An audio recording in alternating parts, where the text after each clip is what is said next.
अच्छे बुरे सब लोग यहाँ श्रद्धा की डुबकी लगाते हैं कि अच्छे बुरे सब लोग यहाँ श्रद्धा की डुबकी लगाते हैं। संगम के पावन तट पर पाप भी धुल जाते हैं कि जिसके घाट का पानी पीकर पापी राक्षस भीतर जाता है, कि जिसके घाट का पानी पीकर पापी राक्षस भीतर जाता है, वो गंगा यमुना सरस्वती मिलनी पावन संगम तट कहलाता है।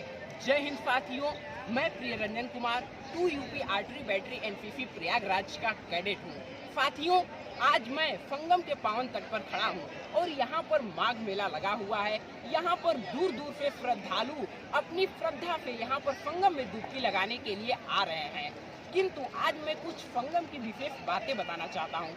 सबसे पहले मैं आपको ये बताना चाहता हूँ कि संगम के माघ मेला में ही यहाँ पर श्रद्धालु डुबकी क्यों लगाने आते हैं और यहाँ पर माघ मेला में ही मेला क्यों लगाया जाता है। साथियों, इसके पहले हिंदुओं की एक बहुत बड़ी पौराणिक कथा है।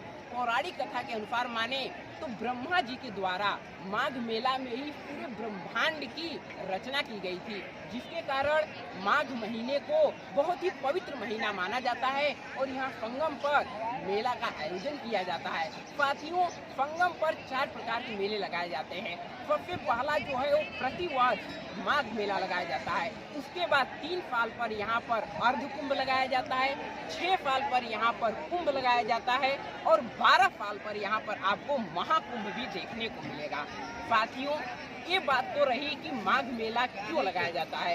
इसके बाद मैं आपको बताना चाहता हूँ कि यहाँ पर यदि आप स्नान करते हैं तो उस स्नान का महत्व क्या है। साथियों, यदि मैं बात करूं 2023 की, यहाँ पर 6 दिन स्नान कराया जा रहा है, जिसमें से 6 फरवरी को शुभारंभ हुआ था।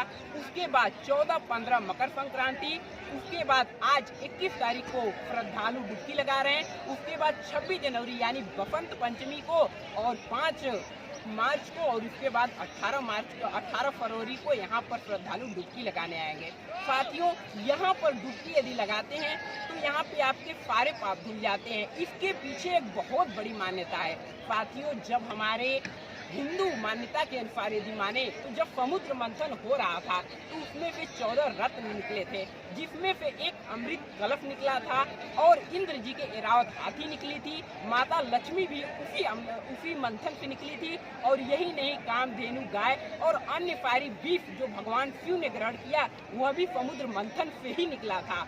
किंतु साथियों, समुद्र मंथन में एक विशेष चीज निकला था जो है अमृत कलश। यदि असुर उस अमृत कलश को प्राप्त कर लेते तो वह मानव जात के लिए, देवता लोक के लिए विनाशकारी होता।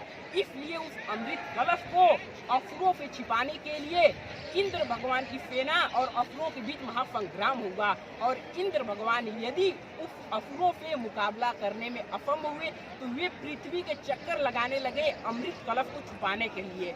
उसी समय अमृत की कुछ बूंदे हरिद्वार, उज्जैन, प्रयागराज और नासिक में कुछ बूंदे गिरी और यह चारों स्थल पवित्र हो गया। उसी समय से प्रयागराज, उज्जैन, नासिक और हरिद्वार में डुबकी लगाना एक बहुत बड़ी पवित्र माना जाता है। साथियों, ये तो रही कि डुबकी क्यों लगाया जाता है हिंदू मान्यता के अनुसार। साथियों, मैं आपको एक अलग नज़ारे की तरफ ले जाना चाहता हूँ, क्योंकि हमारी संस्कृति 100-200 वर्ष पुरानी नहीं है। हमारी संस्कृति 5000 साल पुरानी है, जो कि सिंधु सभ्यता के समय से ही है।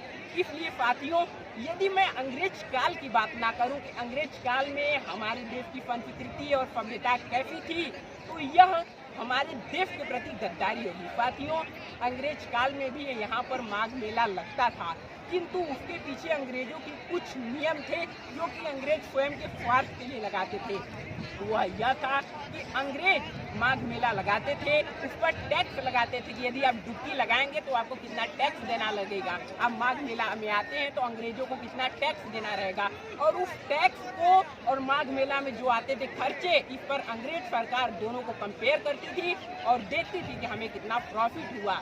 साथियों, जैसा कि आज अमावस्या का पर्व है और अमावस्या के पर्व पर यहाँ पर देश से और देश ही नहीं विदेश में रहने वाले भी भारत के श्रद्धालु यहाँ पर संगम के पावन तट पर डुबकी लगाने के लिए आ रहे हैं। यहाँ पर आप देख सकते हैं कि नाव से संगम की यात्राएं लोग कर रहे हैं और यही नहीं, यहाँ पर आगे आप देख सकते हैं कि कितनी बड़ी संख्या, कई लाखों लोग यहाँ पर संगम में डुबकी लगाने के लिए आए हुए हैं। आप भी यदि संगम में आते हैं तो यहाँ पर मैं कहना चाहता हूँ, चंद पंक्तियों के साथ अपनी बाड़ी को विराम दूंगा कि मन भ्रमित हो, दिल दुखी हो, रूठी हो तकदीर, कि मन भ्रमित हो, दिल दुखी हो, रूठी हो तकदीर, अरे सारी चिंताएं दूर होंगी, आओ बैठो तो संगम के तीर। जय हिंद, वंदे मातरम साथियों।